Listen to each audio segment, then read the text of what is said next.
channel. So today in this video we are going to discuss about how to use keyframes for zoom effects in LumaFusion. So without wasting much of our time, let's get straight into the video. So if you want to use keyframes for zoom effect in LumaFusion, all you gotta do is simply go to LumaFusion.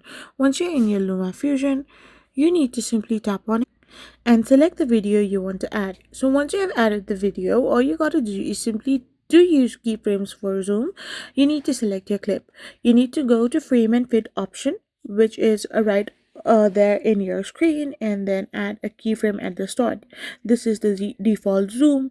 You can move ahead and then you can simply play your video in your zoom motion, then adjust the scale, like positioning it to zoom in.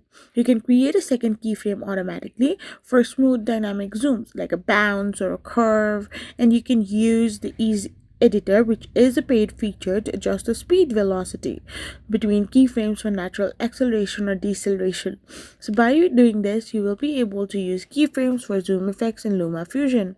I hope you found this video helpful, so don't forget to hit that subscribe button and to give us a thumbs up.